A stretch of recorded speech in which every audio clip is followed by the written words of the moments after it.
All right. So I was on live last night on Overall TV. Shout out to them guys for giving us a chance to come on and yap.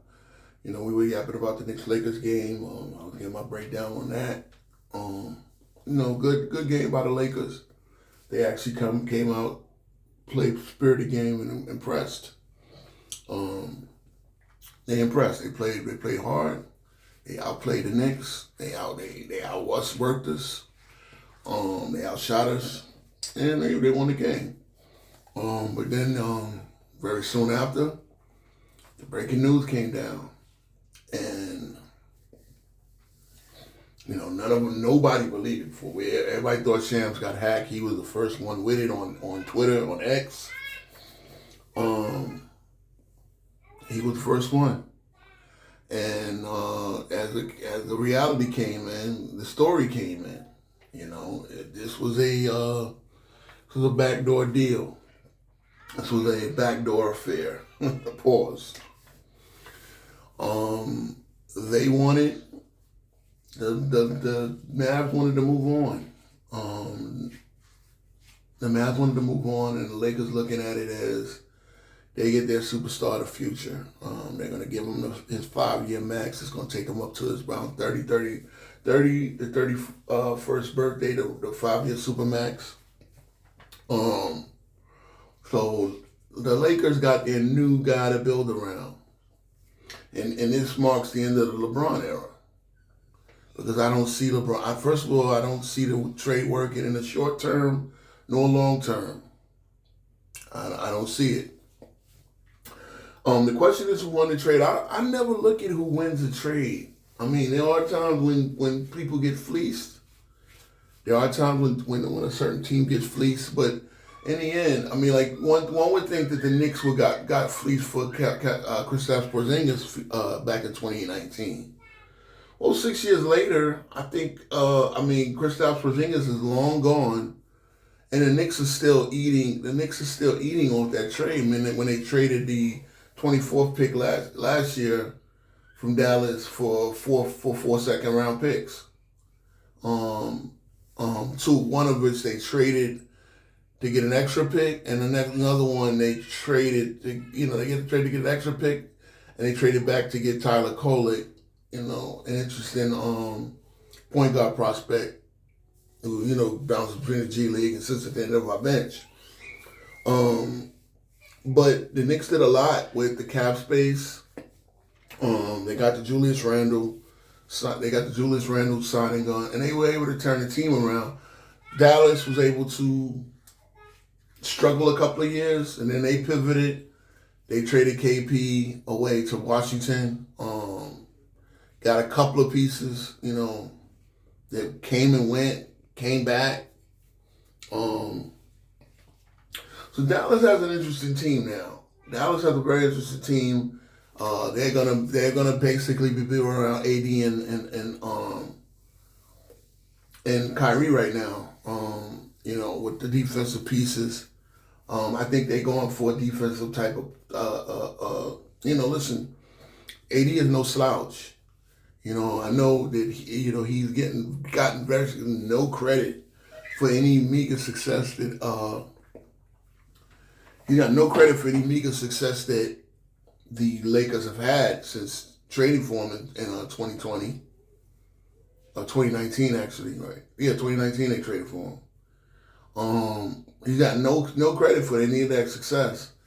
And yeah, I mean, he's they do have a on the books championship, which you can say he was in, even if he didn't get MVP of the finals of the bubble, he was MVP of the bubble playoffs. I mean, all three rounds. The season he led them in everything but assists. Just never got the appreciation, and I don't think it bothered him.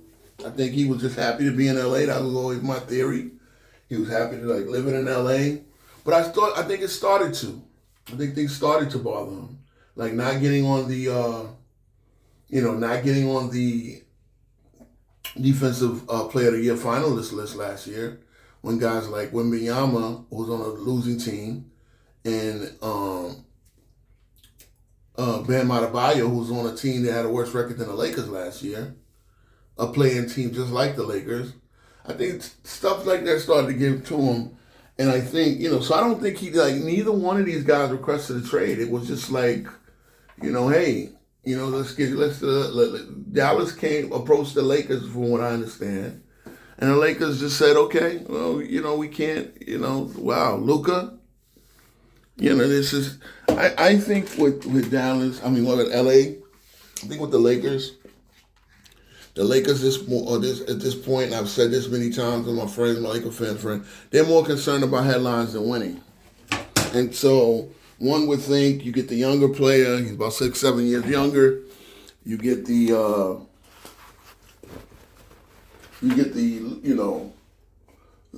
younger player, you get the technically more biggest box office star, and then AD is the better all-around two-way player. Again, Nico pretty much said, I'm, defense wins championships. And that was really, like, pretty much a whacking. Like, the Lakers whacked AD, and Dallas whacked Luka. Congratulations, go over to LA. As far as again, I think this is me. I don't see it working on the court with LeBron and Luka. Might short term be exciting. The Lakers lose their defensive anchor. AD was absolutely a defensive anchor. I know, people are going to talk about how he doesn't really anchor the defense. They don't replace him. I know they played a great defensive game plan last night, but long term, you pretty much gave up your two best defensive players right now. I'm guessing we throw Dorian Finney-Smith into the starting lineup and hoping he becomes that lockdown guy that Christie was being. But Luka's gonna have a backcourt of Austin Reeves and Luka. You're gonna have LeBron James, who doesn't play well off the ball.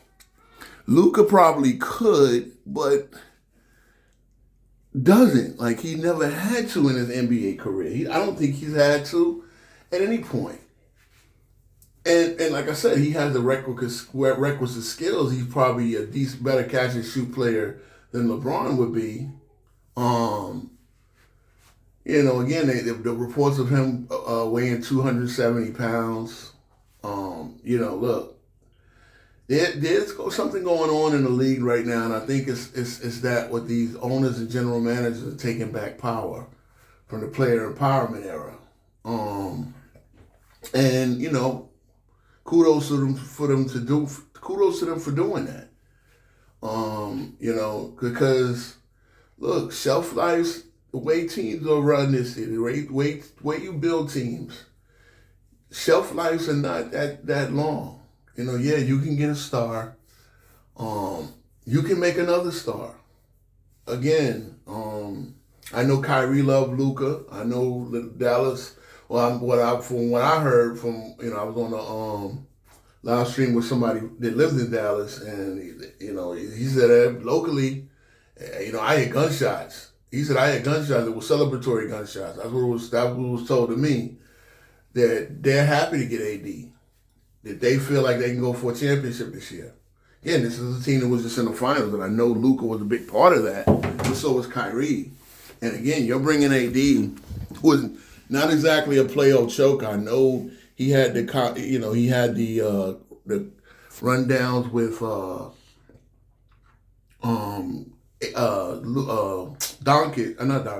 the Joker in the last few years, and the Joker's got the better of him. But see, this is the thing. AD doesn't want to have to guard guys like Joker. He doesn't want to have to guard the other centers. He wants to be a roamer. That's his best part of playing defense. He wants to guard somebody else where he can come out and help everybody, and that's what makes AD a dominant defender. Not guarding a guy, not being guarded, being a guy that has to guard somebody one-on-one. That's not his strength. And the Joker would pretty much do that to anybody trying to guard him one-on-one. You're gonna have to double.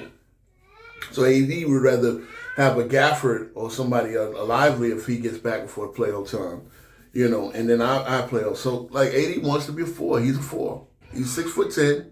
I know he's around 260, 270, but he's a four. He doesn't want to be. He doesn't feel that he's a center.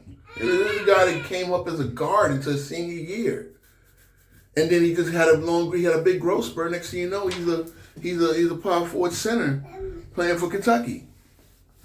So at this point, I know Vegas likes the Lakers odds going up with getting Luka. Again, you don't even know Luka's going to be healthy. He had a non-contact calf strain injury on Christmas Day. We haven't seen him play since. Quite certain it's not a season ender, but will he be 100%? Like AD now has the oblique strain. He's out for at least a week, but his injury isn't serious. So you'll get a chance to see these guys. The trade deadline is on Thursday. So the trade deadline is on Thursday, and I expect to see a few more blockbusters go through. I mean, sometimes that's what has to happen, right? You have to see a big blockbuster go through, and then GMs they feel the tides in the water. They feel the tides in the water, and they say, well, look. A lot of guys like Sacramento was talking about breaking up their squad. De'Aaron Fox is axing out even after he gets the coach fired, which is weird. The Pelicans pretty much got to be in rebuild mode. They've tried. That team keeps getting injured. I mean, DeJounte Murray just got injured for the season. They got to start restocking on assets, draft picks, and everything like that. They're in the Cooper Flag sweepstakes. So a lot of moves are going to go down. But short term, the Lakers, I guess, feel they're going for it with a Luka LeBron combination. Again, I think you pretty much got two of the same type of creative players. We've done this before, where we try to get two triple-double guys, two ball-dominant guys there. Now you don't have AD to make up for the defensive deficiencies. Again, they look good last night without AD. Remember, that was Max Christie also playing Jalen Brunson. Max Christie went out in the trade. So Max Christie went out in that trade. So, look, everybody has their, there's a lot of takes to have on this. I look at it first I looked at it from a basketball standpoint. I get what the Lakers were doing. I definitely get what Dallas is doing. I think Dallas wins in the short term. The Lakers probably win in the long term, but if Dallas gets a couple of long playoff runs out of it, maybe a championship, who knows? I still don't got Dallas as the favorite to win the championship, but I think their odds just went up in the West, despite their mediocre record this year. And I think AD will pay dividends early on. The Lakers will have to re-pivot, and I think this is the end of the LeBron era. Yeah, I don't see LeBron staying there too long, especially if the team doesn't have any type of success. LeBron probably wants to play his last stop, maybe with Steph Curry. He can say that I played with Luka. I don't think Luka's a big enough star where Luka can't get thrown under the bus if things don't work out there. I think Luka is now the Lakers' future. They've invested in him. Again, the Lakers gave up a first-round pick. Who knows, in 2029, that first-round pick could have been the lottery pick. Could have been the first pick in the draft. Could have been the next potential superstar. So, they've invested in Luka. And, listen, LeBron's 40. This might be his swan song.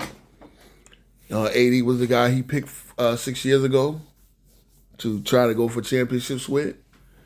And that's one thing I'll say too. It was an abject failure, the LeBron AD era. yes, they got the championship the first year in the bubble, but after that, I mean, you've gotten out of the first round as many times as you missed the playoffs, and that's 2 times in 7 years of the LeBron era. If they get, assuming they get knocked out in the first round this year, which is highly likely, and it's also likely that they can get a good first round matchup. As we stand now, they're the fourth seed. They're the fifth seed. While the fourth seed is the Denver Nuggets, and Denver has historically, lately, owned that matchup. And I don't see anything that changed with this trade. So, blessing. So yeah, the Luka era has begun in LA. The Luka era in Dallas has ended. AD. I mean, I speculated that the AD now gets his own team, a contending team. I mean, I don't really think Kyrie cares. See, as a point, what's one thing? As a point guard, I don't think you care if you get a bit, because point guards need point guards need a great star around them, a bigger star around them, a bigger in stature star around them than they are. Like, it's the way it goes. Like, you've had a few incidences where the point guard was the best player on the team. But again, it doesn't matter. A true point guard's job is to make a bigger player better, make a bigger player's life easier. So, now you get AD, and AD could be the lead guy. He could be the go-to guy down the stretch or whatever. He could be the guy who dominates, Again, other than his last full game as a Laker, AD got 43 and 25 or something like that, right? And that, albeit against the worst team in the league, but he did that. So that's what you get. You get a guy that can go out and have monster numbers like that, play both ends of the floor. That's what you get in AD. So I believe, again, who won the trade? I believe long term the Lakers, but short term the Dallas Mavericks. And there you have it. There you have it.